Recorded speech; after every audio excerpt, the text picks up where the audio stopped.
Pledge allegiance to the flag of the United States of America and to the republic which stands one nation under God, indivisible, with liberty and justice for all. Who was that? What street do you live on? I live right next where the hardware store was. See everything. Roll call, please. Trustee Blower. Yes. Trustee Fisher. Here. Trustee McGurran. Yes. First on the agenda is public participation. The one and only Steve Fagley is up. The question about the police levy.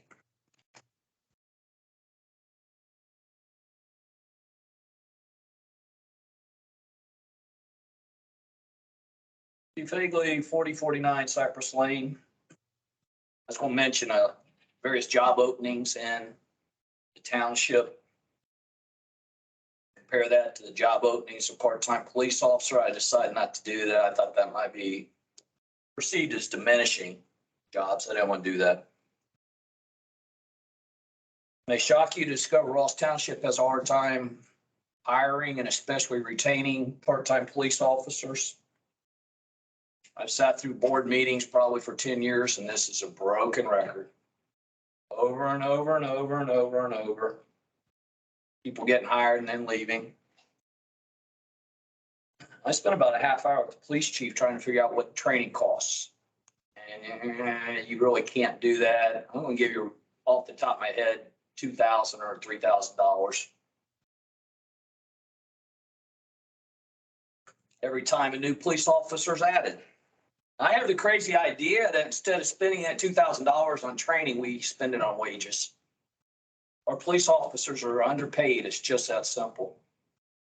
My former employer that I retired from hires new people. All you gotta do is be 18. Post office between $17.50 and $18.50 an hour. It's pretty close to what part-time police officers make. And I wonder if it might be financially better to pay them more, to keep them instead of letting them go and paying the replacement training. Ross Township citizens, here's what I want you to do. This levy comes up November, vote for it big. Quality of life in a small town is greatly dependent upon the safety services. Every one of our board members is already on record supporting both the 3.5 mil renewal and the new 1.5 mil levy. I wholeheartedly agree. Please don't think we can wait out the Burns development for new revenues. We can't wait. The money isn't here now. Please don't think we can wait out the property value increases that are coming in the earliest 2024. The money isn't here now. Please don't think we can rely on Butler County Sheriff to fill in the gaps. I know people think that, and it's real easy to do and just kind of shrug and say, well, you know, Butler County will cover us. It is a big deal when people are going down 27 at 100 miles an hour. And I'd be surprised if there's anybody here that has not seen it. The only law enforcement you ever see north of the rivers, Ross Township. It is a big deal when your property is in imminent danger of damage or theft. It is a big deal when your personal safety or even your life is in danger. It is a big deal when in the important moments of life when you need law enforcement professionals' help right now. So I hope citizens of Ross Township will remember when seconds count, the Butler County Sheriff is minutes away. Thank you. Thanks, Steve. Thank you. Well said. Administrators updates, I have no updates this evening. fiscal officers updates. I have no updates. Moving right along. Discussion items, response to the Butler County Planning Commission regarding proposed update Ross Township land use plan. Wendy Muller, consultant, Compass Point Planning. The floor belongs to you. Again? I'm going to go ahead and move off to the side. One, I'm being blinded by the camera, the projector, and that way I'll be able to see. Just long enough. While you're doing that, I will, hello again, Wendy Muller, Compass Point Planning. I work with the township on the zoning resolution that ended up not being adopted, which, okay. And then the idea was we also had updated the future, the land use plan for the township, which was last updated in 2008. And the idea was that if the zoning didn't pass, we would take that to the county to have them adopt it and use it as the plan for the township. And all was well and good. We submitted it to the township. I think we were supposed to go in June or July, June. And they came back with us for comments like the day before. And we were like, these are like substantive comments. We can't just say, oh yeah, no, that's fine. We'll do all of those. So we kind of said, hang on, can you give us a minute to come back to the township and kind of evaluate each of these questions kind of one by one. I did, and I think you have copies of it in front of you. What I did do from a preliminary standpoint for the township was I went through each of the comments and I kind of tried to give some background on, why we did what we did, what my impressions are of what they were asking, or some questions that, might be uncomfortable for the county, because I think the county has made some decisions in recent history that went against what the current land use plan is. And then they were saying, but you should change it. So there's a little bit of things that I think they might need to answer, or are things that happen because of their decisions and not because of the township's desire, which is a problem I think you all recognize with the county having control of zoning and, you still wanting to have some say in the plan. So with that, I'm just going to go through each of the comments. The first two comments were about the kind of commercial, the amount of commercial, and I know it's a little challenging to see with the lighting here, but I'm going to zoom in on some of them. They were a little bit concerned about the amount of commercial that is shown here. Now, keep in mind that some of the commercial is areas that are also, like here are already used for industrial, or, it includes industrial that can be on this side. But it's also areas that you already have existing commercial activities, or also the areas that were planned for commercial in the previous plan. And that includes even going up, this, the 128 corridor and stuff. So, or 127 corridor. 27. Yeah, 27, sorry.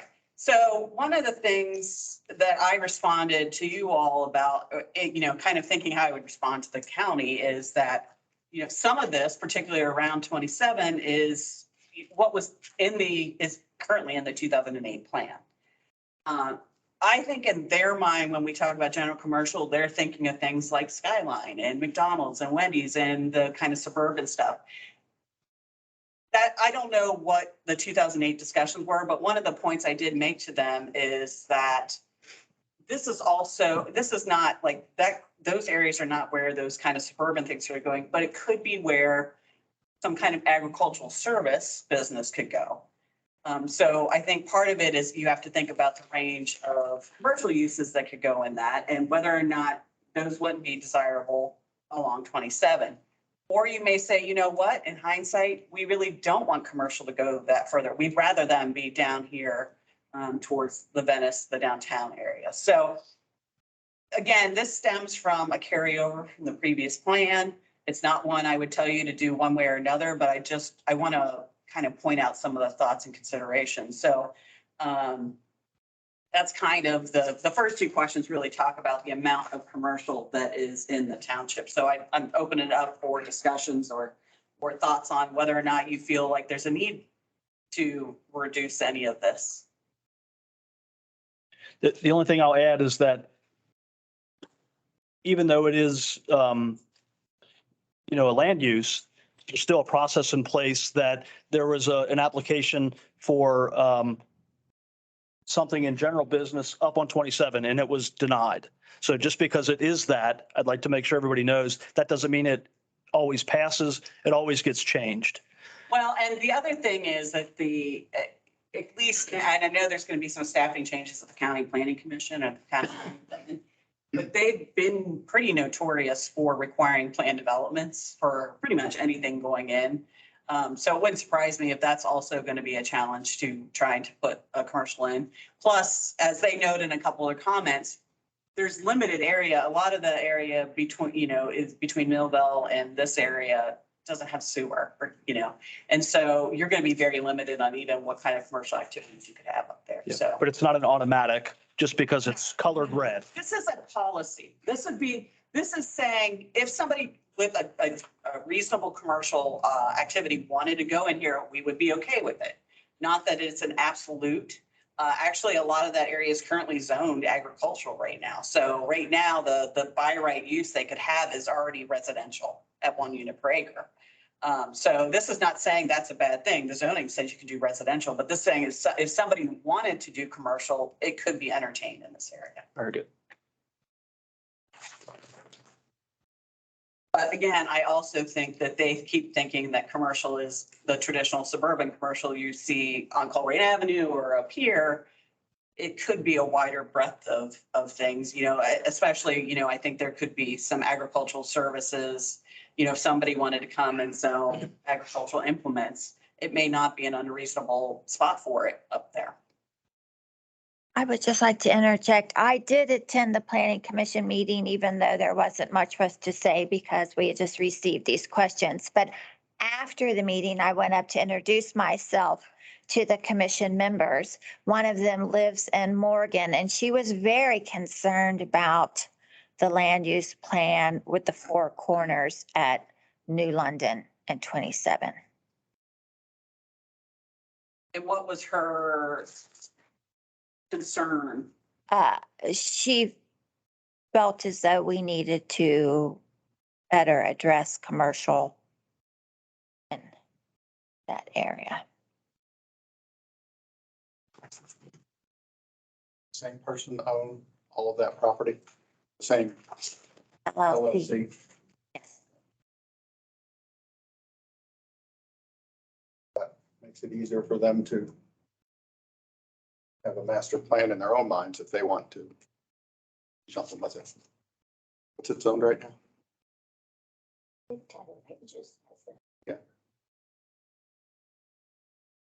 I don't know. And I think where Hamilton New London comes out, that's actually shown as the public-private recreation. Mhm. The commercial's a little further north of that too. Right, she believes that should be commercial. So she thinks it should be commercial, not recreation. Interesting. Well, part of this, again, comes out of the plan, and that's in floodplain. So part of the reason why, even in the original plan, that whole strip of public, private recreation is through there is because there's a floodplain that runs through there. So it wasn't, I don't think in 2008, you kind of randomly went through there and said, no, right here is going to be, public, private recreation. From my interpret, like looking at the overlays and stuff like that, it's because that, is not the best place to build a commercial activity. So, because we even had that discussion about adding public-private recreation to the mining areas, because that could be a potential option and reuse of that. I can make a note of that in our comments that we. Okay. Yes.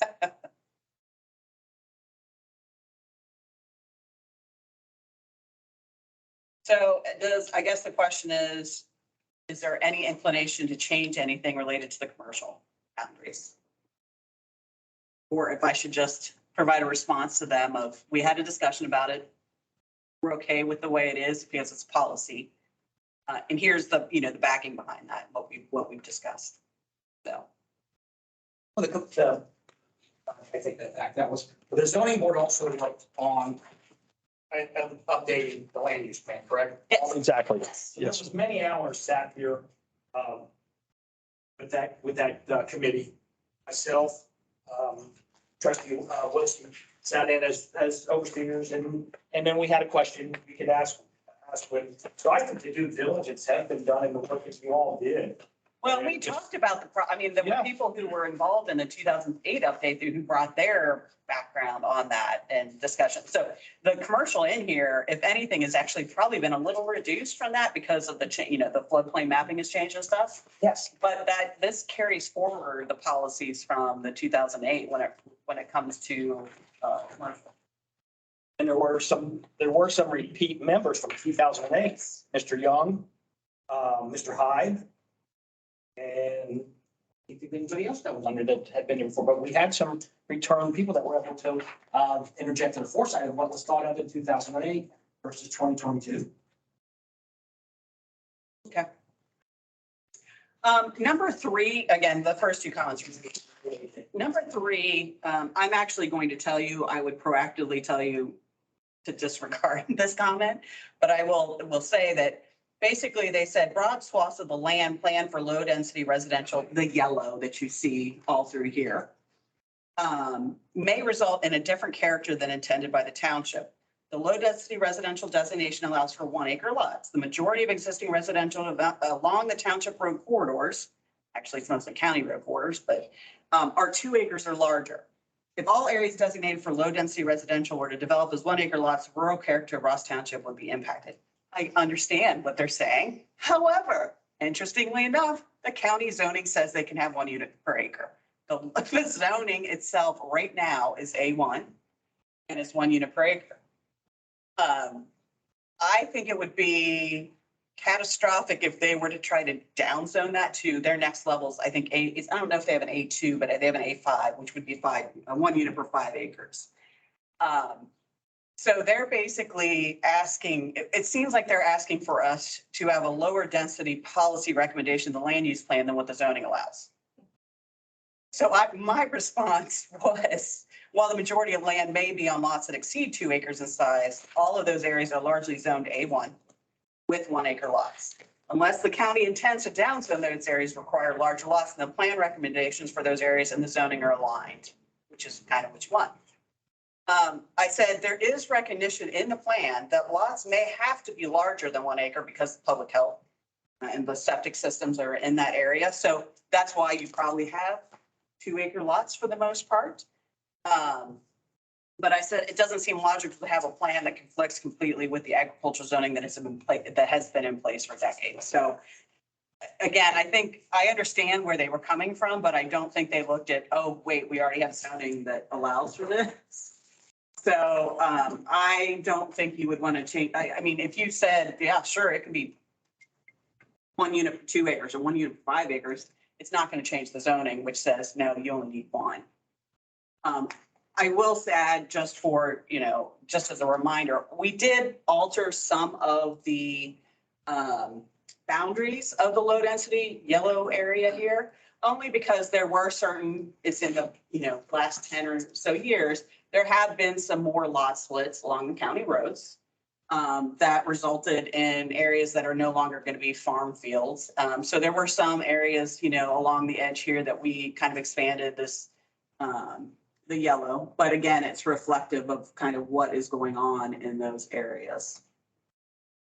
But that's the only one where I was like, okay. So I don't think there's a need to change your policy because the zoning allows for something different. Number 4, we suggest either revising the recommended densities for residential designations or expanding the agricultural designation, which includes residential conservation development, more in keeping with the apparent desires of the township.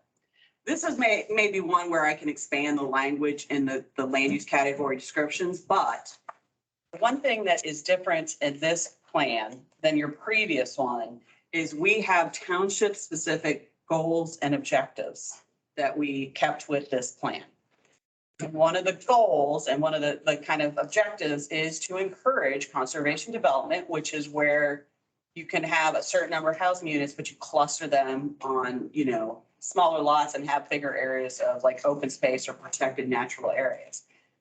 One of the things we kind of encouraged township-wide was the use of conservation development. So I think it's already embedded in the plan. Again, we might tweak the land use categories for the low density and agriculture to say these are the areas we'd like to see that happen. But I think we're already doing that. I just don't think they read the goals and objectives. Number 5 is, again, where there's a little bit of conflict between what the county is doing, and what the township wants. So number 5 says the county analysis of existing lot sizes reveals that much of the township's current residential development, Ross Estates, Ross Manor, Dry Run Estates, Venice Gardens, Venice Crossing, and portions of Ross Trail, is already a density of 1.9 dwelling units per acre or higher, equivalent to the plan's high-density suburban residential designation, which is only shown for Venice Gardens. As mentioned above, we suggest the township reconsider the proposed residential densities in this plan if a major goal is preservation of rural character. I noted that this is again a carryover from the township. So, we're talking about these areas primarily down here and some of the newer subdivisions in the township. I know it looks a little challenging. It's this dark orange kind of in the center here. But I said, this is again a carryover from the existing plan. There was some general discussion about densities, but we did not specifically speak to these developments. The township may want to reconsider and make some of these areas a higher density. Especially the ones that are developed at the higher density. Sure, it's already in place. But there also should be some evaluation of how those higher density developments were approved if it goes against the plan. So, like I said, these areas were designated as suburban residential in the current plan. We did not change the densities.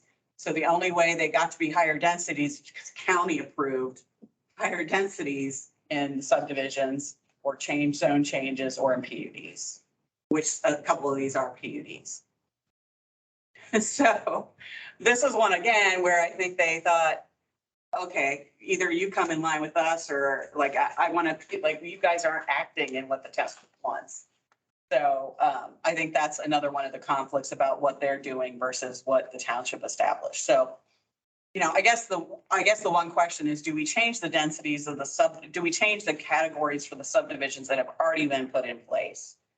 But in doing so, do that mean we further change what is shown as this orange area? Do we make it the higher density, which is almost 2 units per acre?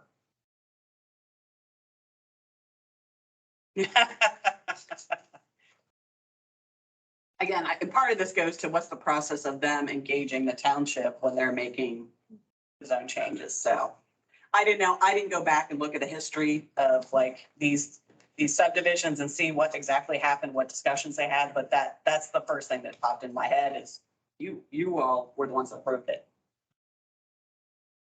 I don't think with Lot 3 subdivisions on Black Road, don't think there was much discussion. That was a very big surprise to the board at that time when they broke ground. Yeah. But I don't think they had a whole lot of input with those subdivisions. I wouldn't want to change things.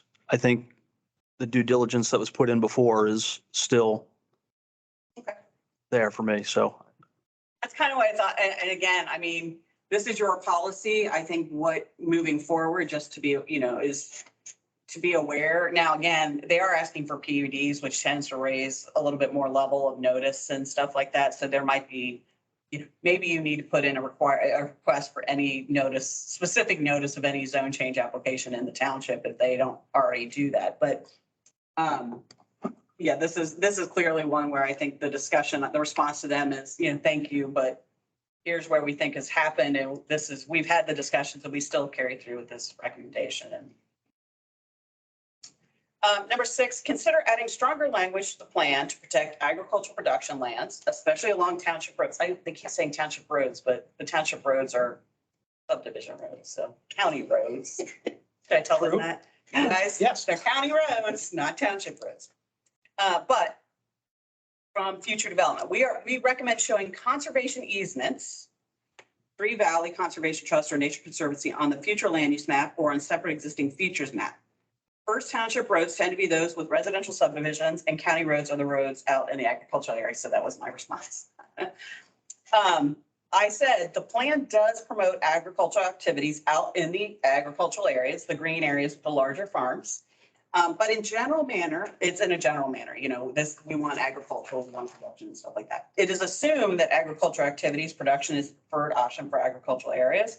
But existing zoning and property values have allowed for increasing number of lots split over agriculture production. It's a market thing, And as much as I do that, and we had this discussion in the zoning, anybody in any zoning district, if they have over 5 acres, they can run a farm. They can do any type, agriculture is protected type of use in a township.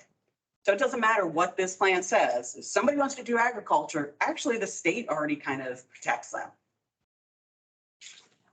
So again, I think this is kind of a moot discussion. I will note that regarding the easements, the conservation easements they referenced, Three Valley Conservation Trust is a trust that appears to be designed to encourage long-term agricultural use.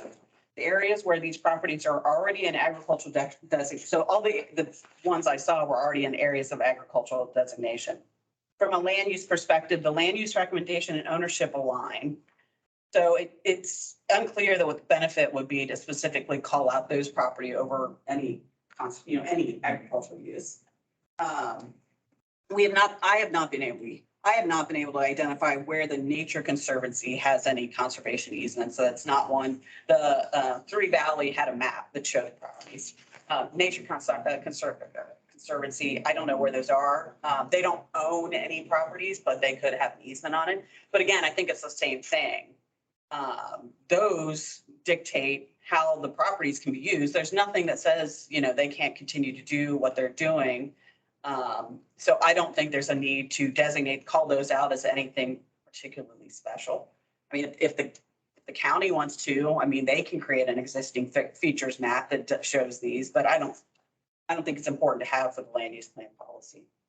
What about property that Butler County Metro Parks has? So if it's a metro park, we have it designated as a public, I think as public institutional or we have a parks, the darker green.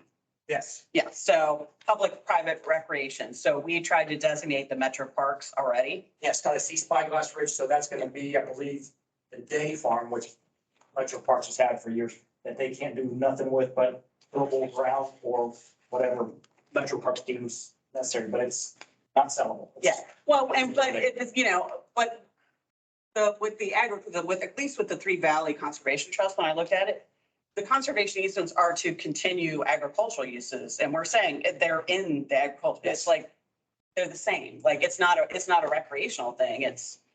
They want them to continue agricultural uses, and we're like, yes.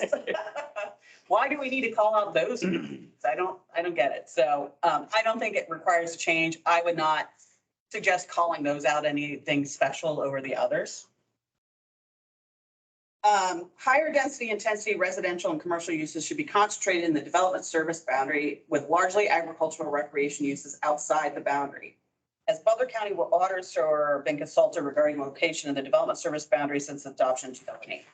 The answer is yes. Many of you were at that meeting. We had water sewer come in and talk to us. The boundaries have not changed, nor were they anticipating any changes.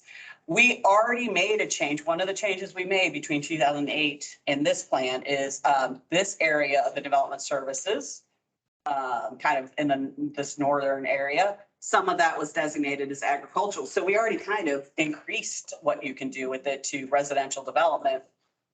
But in part, all of this is already built out as to what it is. All of these, I call them bowling alley lots, but all these lots and lot splits, those are what we call terminal land uses. That's unlikely that those will ever change beyond a state residential. So I don't see a need for changing those, increasing the density of what's allowed there, but we did at least kind of change it from agricultural to residential. Can I back up to number 6? Just a quick question. Are there townships similar to ours that have separate existing feature maps? If you were to have a real comprehensive plan that covers everything from transit and transportation and like a lot more stuff, I wouldn't say, I think the features map they would have floodplains on it or wetlands. Usually I can't think of any that have anything that designate like conservation easements. Okay. I think it would be a challenge to even do that. They may know where, like, for example, like I said, the Nature Conservancy. This isn't a standard that we're below. Yeah. Okay, that's what I want. Now, there's also other types of conservation easements out there. Mhm. We wouldn't know that unless we went through the records of every property, went through the recorder records to see if easements have been recorded for those properties. And that's, unless they know it, Or unless, thanks, like I said, the Three Valley Conservation, they were nice enough to have a map. It was like, oh, look this. I tried to figure out where the Nature Conservancy ones. Okay. But, and again, in just a 5-minute search of it, I couldn't identify. As long as our standards are consistent, I'm okay. No, and actually, one of the responses I would have is with the public, private recreation, is part of that is because of the floodplain. In those areas, and I would hope they knew that from 2008, but that's kind of an existing feature that has dictated some of the land uses. Thank you. So, yeah, on 7, again, unless there's a big push to go away from what we discussed, I think, and I can explain why we did make changes and why we think this was good. A developer is not going to come in and try to obtain and build, do all of those, acquire all of those lot splits to try to consolidate into one development and redevelopment. We just don't see that very often. There's too much available large lots in Ross Township in the area for it to be, it's a lot easier to just find a big green field.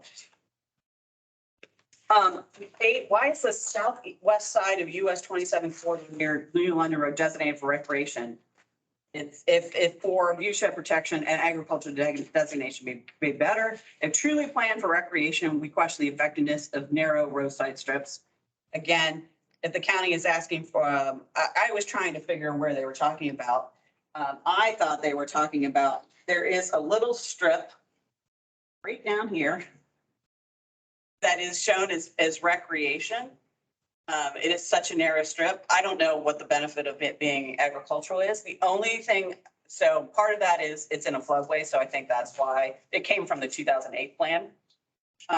So I don't think it's likely to be anything. It's in the floodway. So I don't know if it's going to be agricultural. If anything, it's so small, you might just eliminate it and carry forward these. I think this is a little bit of commercial, and then we have the high density Venice area here. Just carry those down and eliminate it. Nothing's going to build there one way or another. I think maybe you're at the wrong place. I could be. So they're referring to. Yeah, no. I was the second one. Yeah. So they're talking about this area right Yeah. here, Yeah. which in the past, this is 08. Yeah. So it was planned general business. And now it's. Yeah, I'll go back and look Yeah, at that. I almost think this, I don't know why this would have been changed to Yeah, you're right. public private recreation. I mean, there's a highway there with, I think that's the one also where they're hoping it would be agricultural. I'll make that go back to the 2008 version unless, I'll double check with the floodway there. Isn't that referring to the 4 corners we were just talking Yeah. about? I think the future land use isn't correct. Yeah. With that area. If you look at the old one, there's kind of the red at that 27 and New London intersection, and now it's parks. It's not going to be a park there, right? Yeah. I'm sorry, I was referencing down here because that's the next one I printed out here.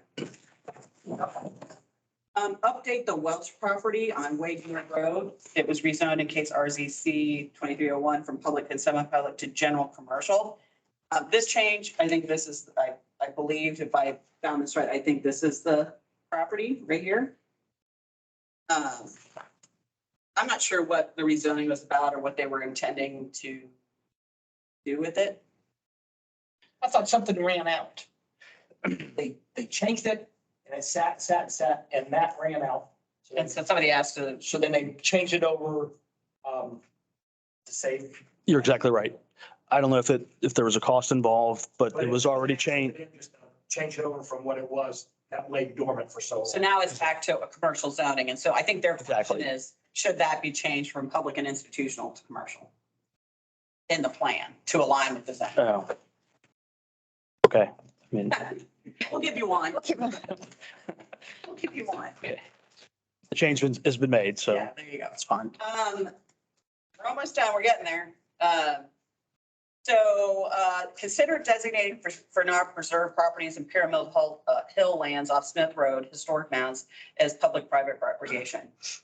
For the Fernald preserved properties, they were shown in blue. They're down here in the corner. They were shown in blue on the 2008 plan. So it's another carryover.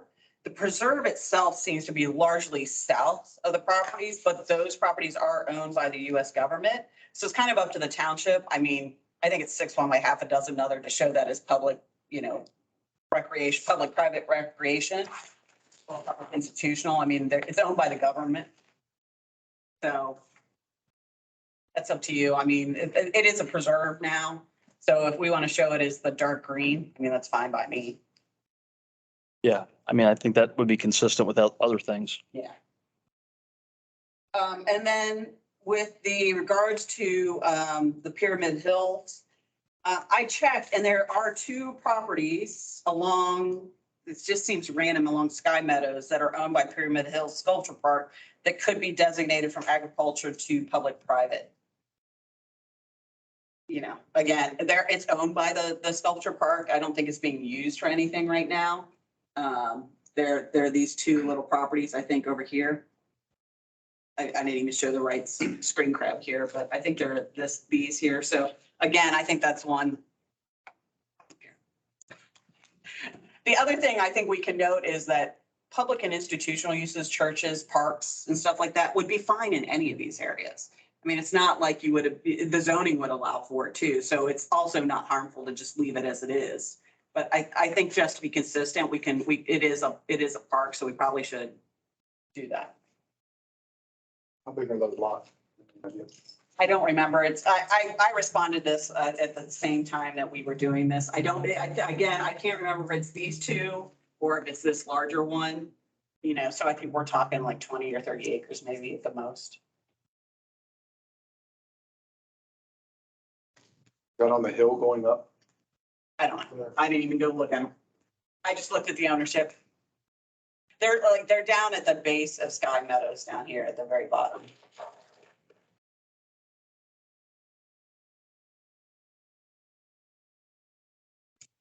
All right, and then the final one is consider redesignation of residential properties on Herman Road north of 128 from general business to suburban residential. I think this is just another carryover.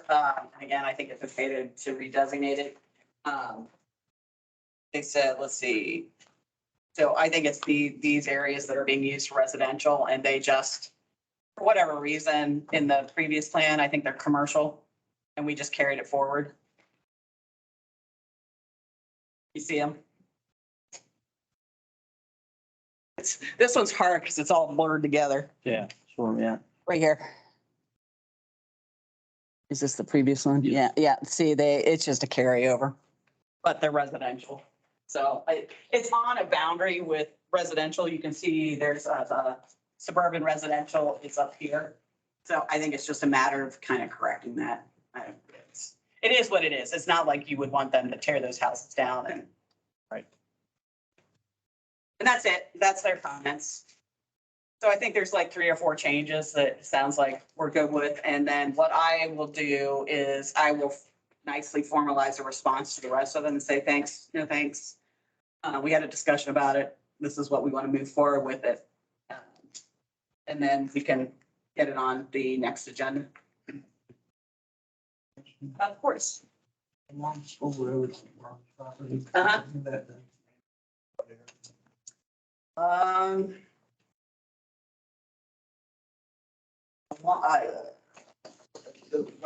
So the flood, it may be easier to see it on this computer screen. The floodplain is this red boundary right here. So and this is the Burns farm, so it's outside.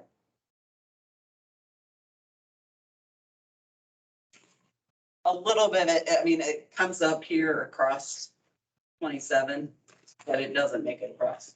Yeah.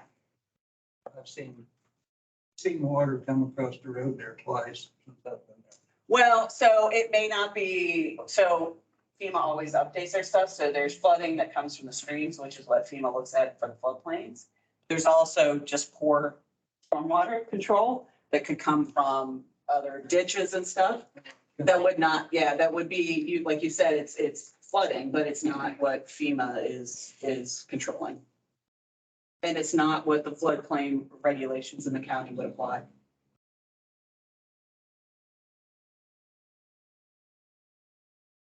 Any other questions? I have that. All right, Thank you. hopefully we'll get this done this time. We'll ask them to give us a week notice this. But we were like, wait, what? Well, now that our contact is gone, Is he already gone or is he?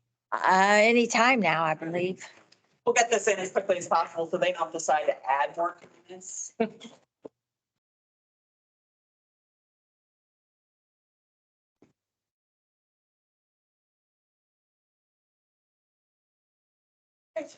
Thank you. Thank you.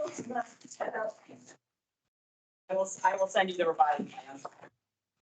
Thank you. Thanks for coming. Good seeing you. Good seeing you too. And Lori, if you'd be so kind to power down the projector. Apparently, I don't think I can be any type of a movie star, but that is driving me nuts. I think they can see the backs of it. Well, it's kind of changing colors. Yeah. Every time I move, because of that, it's changing colors. That's her. This is her. Love.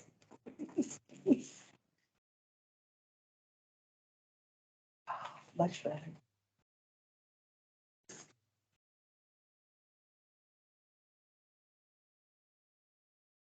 Okay, next for discussion item is the administration building police station roof. I will step over here. I'm able to get the names properly right as I read them off. There was one company, local, city of Fairfield, that I addressed them twice. Appointments come out. They never showed. Another company, local, city of Hamilton, after 3 or 4 contacts, I gave them a phone call and said, hey, you got 2 weeks and you got to give me something. We're ready to talk about this on today's date. And he apologized and stated after talking to their inner office that they wouldn't be able to even talk to us until after the first of the year, which I know we want to move forward with a little ahead of that. So I have the paperwork and type of materials on 3 different companies. One will be Berniker Brothers here in Ross Township. This Dan Schroeder out of the state of Michigan, and Kramer and Sons Inc. Out of Cleves, Ohio. Talking money wise, our best price is a local company, Berniker Brothers, with everything, of course, everything except the concrete parking area up top for $68,003. There was another company that we didn't move forward with even presenting their paperwork because they were basically submitting just what we got years ago, was just going up there with a spray coating, like you're sealing your barn roof. And we know that don't work because we're leaking. So we didn't even bring that paperwork forward. Dan Schroeder out of Michigan. I believe I probably still have their bid at home on my email, but I know they were over $100,000. Kramer and Sons, I added it all up and they were well over $130,000. And one roof section, roof A, and the diagrams here for y'all to look at after the fact. Roof A, 48,000, roof B, 51,000, roof C, 40,000, roof D, which is just this little shingle part over the chief's office at 9,000. F1 and F2 at 34 and 72. They're probably closer to 200,000. And that's, Even if you didn't do the F1, F2, still on. we're way out of the fact. About a month ago, on my way home from work, I seen Berniker's garage open and I wanted them to present their material. And I spoke with them further in the shop and they're actually willing to do what we can afford as we see fit. What's our most up to date? What's our most important job to stop leaking? They would do that. Of course, come back at a later date and do a phase B. Of course, there will be a material change in price.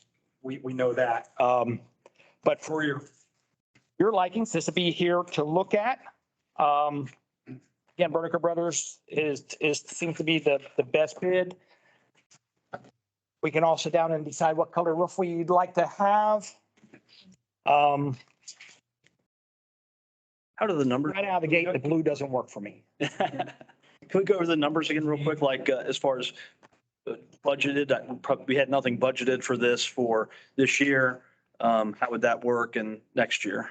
If you pulled the trigger on this year, there is enough carryover in the general fund to pretty much foot the bill for the 68,000. Keep in mind, we have probably 50,000 in ARPA funds.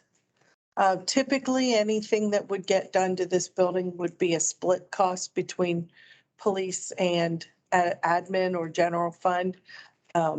Knowing that the police budget is very, very close. I mean, we don't have a lot of leeway in that.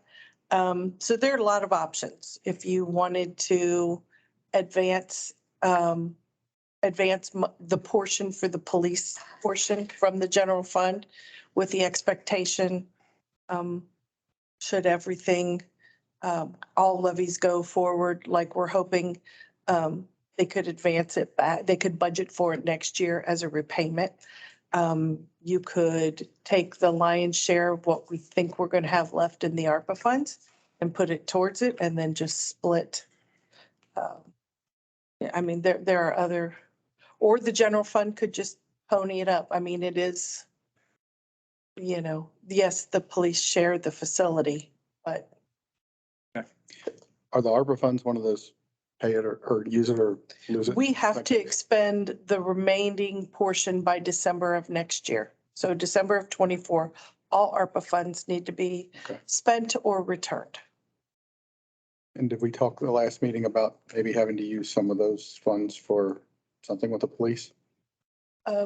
We've had, That was, I'm sorry. I'm sorry, we've had prior year discussions with if retention bonuses are given and the fire department is successful in getting their grant like the police did, then there's been discussion of using a little bit of the ARPA. And I think there's 50 left over, even with that money kind of being pulled. I think if my memory serves, we have about 75 or 80,000 left in the ARPA fund. Keith, Yes, sir. in my line of business, in our family business, what kind of roof do we have up there right now? Just steel, Rubber roof, steel. shingle? No, steel, like a barn roof. Okay. Is it a burned-in roof? No, it's screwed in. Okay. That's where a lot of the problem lies, is the screws are backing out, but it's in steel frame structure though. And again, it was coated once and that doesn't fix the Didn't problem. last. No, it didn't. Rubber roofs don't last neither. They're good for about 10 years and that's it. Did Berniker make a particular recommendation between the TPO and the BDM products? 15 to 20 year warranty. And again, he will be, if we decide that's our go-to, we will bring him in for discussion demonstration to us and the public one evening, that he can talk about exactly how this goes down, like he did with me in his office, and how this material is used and the warranty, all that. Yes. You in trouble with all those warranties on that kind of roof? If people go up there, if you don't have it clean and coated every so often, the warranty's void. Well, that will work with him when we have a final of who that person's going to be. You gotta Yeah. be careful with roofers. Yeah. They always sound like you got a good warranty and they all stick. Is maroon a choice? I just said not blue, Okay. but in some buildings, blue would look good, but not with our color brick.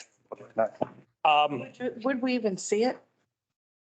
Yes, because we have the firewall, which is the block wall that goes through the roof.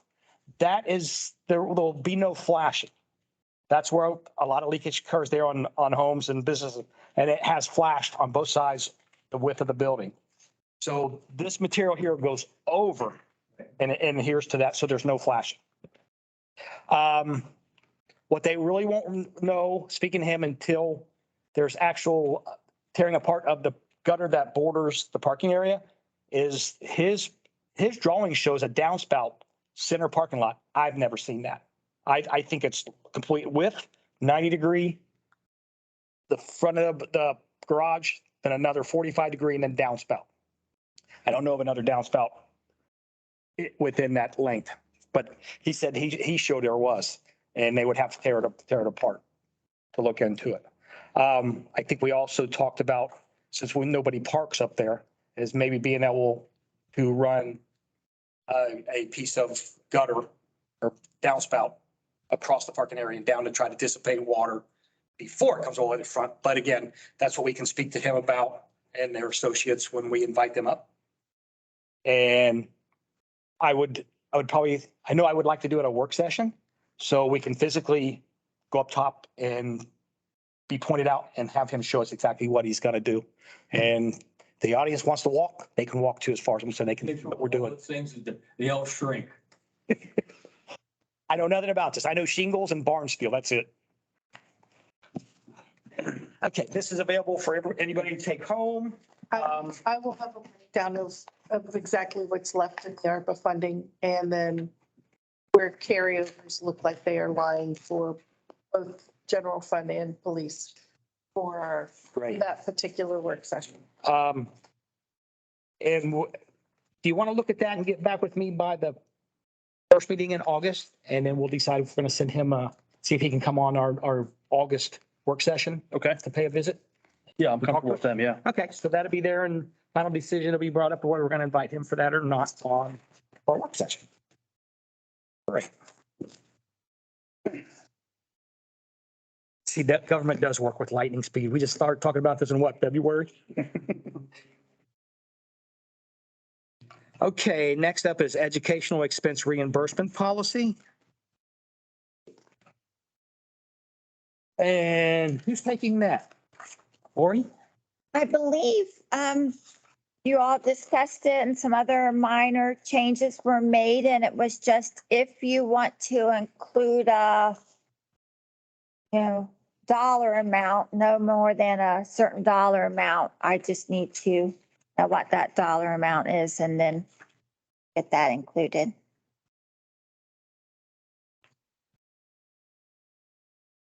I think I brought that up, a dollar amount, just so we're not exposed to unlimited number. We have an idea on cost of the most typical educational expenses. Academy. Specific to the police academy, I found out today that Butler Tech is 9,100, Scarlet Oaks is like 8,600.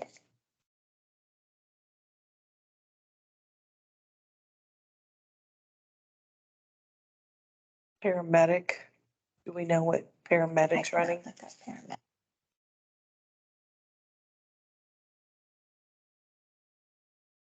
I believe going on the light side for paramedic would be 5,000. Easily, It's more in the 10 to 15 range. because you've got ER time that's done, classroom and practicals and all that. I mean, if we set a limit at $10,000, would that be reasonable? Over a period of how long? Uh, That would be, what was printed here would be 5-year return pay, right? Would that be the cost of their education? You're talking about the cost of their education? Yeah, the most that we can, that I would want to put a limit on how much the township would reimburse educational expenses. I don't want it to be limitless. Correct. So if we would say a limit of $10,000, that would be at least enough for anybody to get their education and be within the limits. I would have one other question. Would that be for the term of their career in case somebody goes the distance and would stay here 15, 20 years? Would that 10,000 be for that whole time or would it be for the first? Maybe until that 10,000 is reimbursed. Yes. Mhm. Yeah, just so you're not on the hook for exposed for a lot, right? Because there's some, they're out there, not, and I'm not one of them, that can lay in school and do class after class after class. Professional student. Yes. Again, not one of them. So would 10,000 be over 10-year period, 15-year period, 20-year?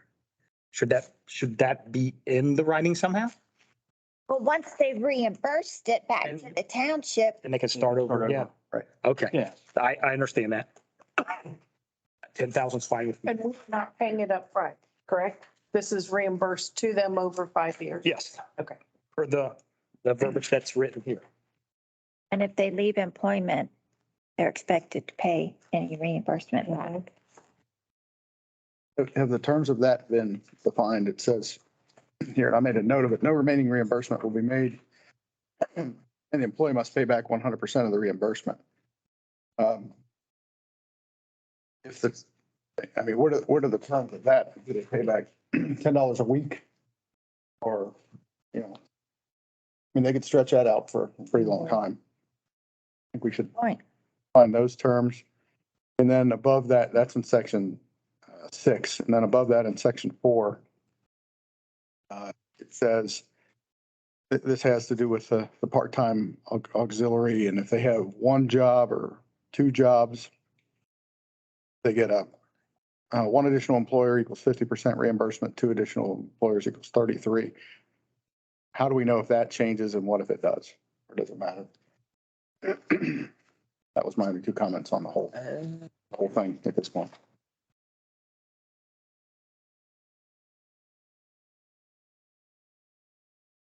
I read through that twice. I think what John said covers it.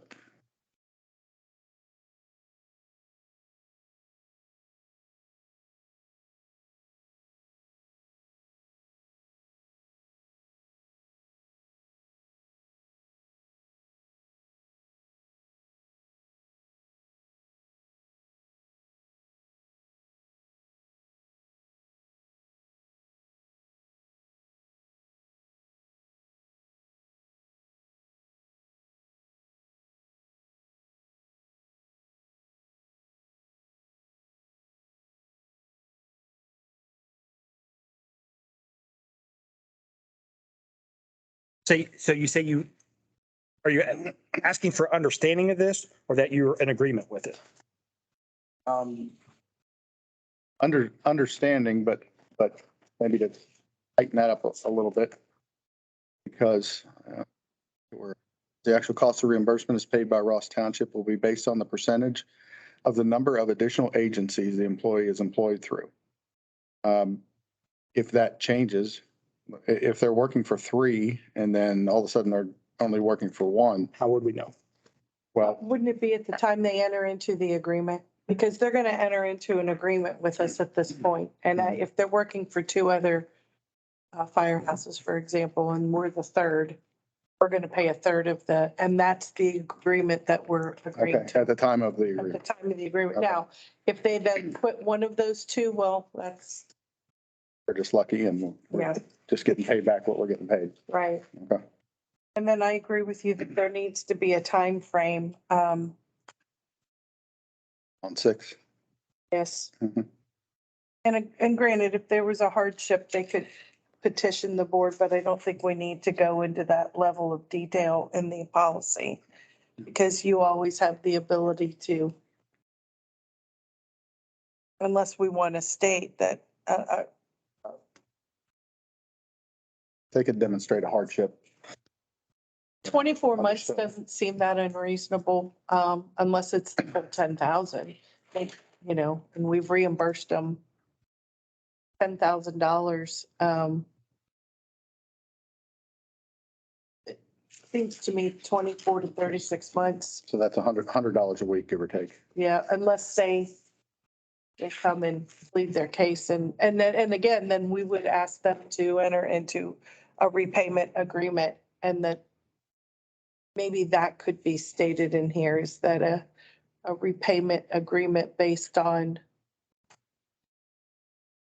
24 to 48 months to be determined at the time of the agreement. Or something to that effect. Is that?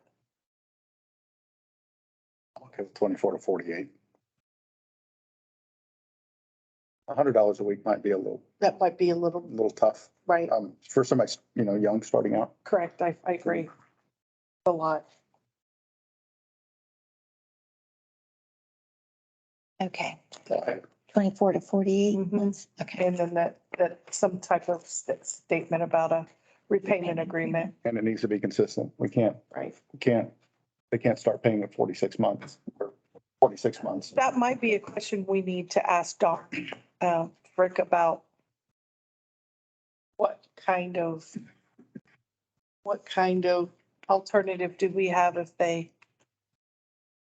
And does that need to be stated in the repayment agreement that they understand that?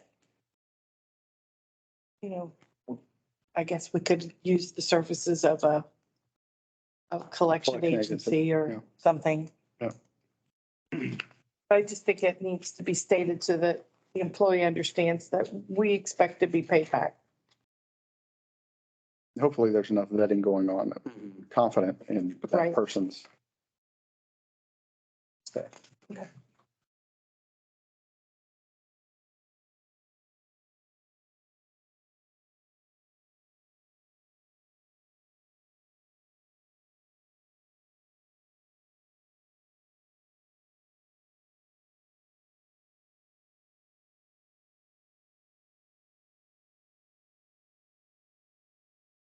Any other changes to this? Is the form a new form to us, or is this something that we've had in the past? Correct. It's a new form. It's a new form. Okay.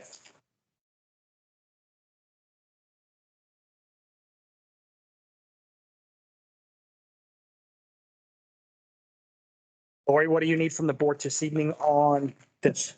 Just going over to see if there was any changes to it before we adopt it at a later date? Correct. Okay. Make the changes to add the maximum amount and right now terms of, no, the reimbursement will be Payment terms. payment agreement. So I'll add those and probably have you give it one final review before I put it into a resolution for approval.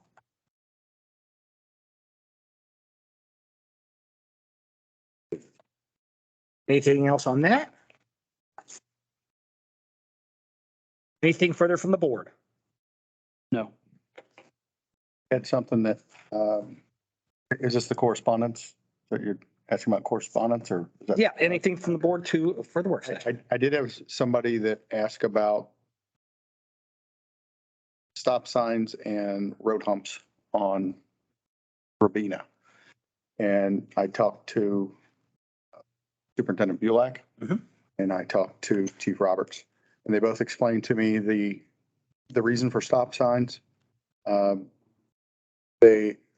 Bulak explained how he is hard set against humps and the damage that it does not only to the township vehicles, but to the, residential vehicles. I did explain to the person that sent me the email what the position was of the people who were most influential on the decision. And she thanked me and understood and accepted the explanation. And that was the only communication I had last week. I think one of Paul's that he would say about the speed bump too is there's a tendency to accelerate even faster between speed bumps.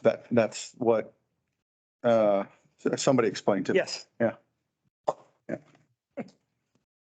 And there's always a kid with a $300 car that wants to see how far off the ground they can get. Yes. And they're not well liked by us guys that are on motorcycles. No, I don't like them, but neighborhood either. Anything further from the board? I have nothing. Okay, move for the adoption of motion number 23-0102. Retire to executive session to consider confidential information related to a specific business strategy of an applicant for economic development, assistance accordance with the Ohio Revised Code Section 121.22G8, and is to discuss complaints against a public employee in accordance with Ohio Revised Code Section 121.22G1. And the time is? 7:05. Yep. Need a second? Second. Roll call?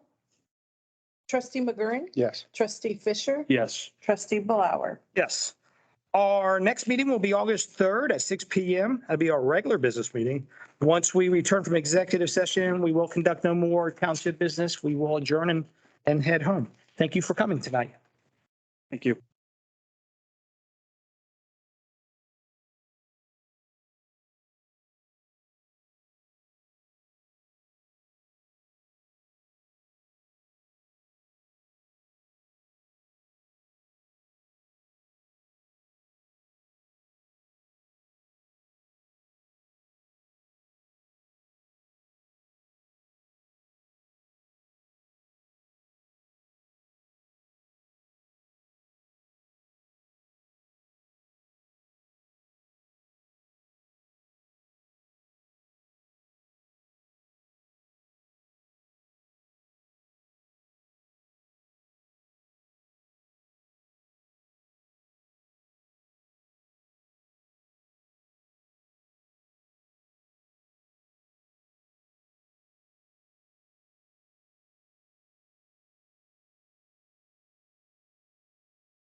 Okay, they're on. Just lost my clock. Maybe. There we go. Move for the adoption of motion 23-103 to return from executive session to the work session. And the time is 8:30. I need a second. Second? Discussion? Roll call. Trustee McGurran. Yes. Trustee Fisher. Yes. Trustee Blower. Yes. Is there any further discussion to come before the board? No. Move for the adoption of motion 23-0. Let me redo that. 23-104 to adjourn the meeting. Need a second. Second. Roll call. Trustee McGurran. Yes. Trustee Fisher. Yes. Trustee Blower. Yes.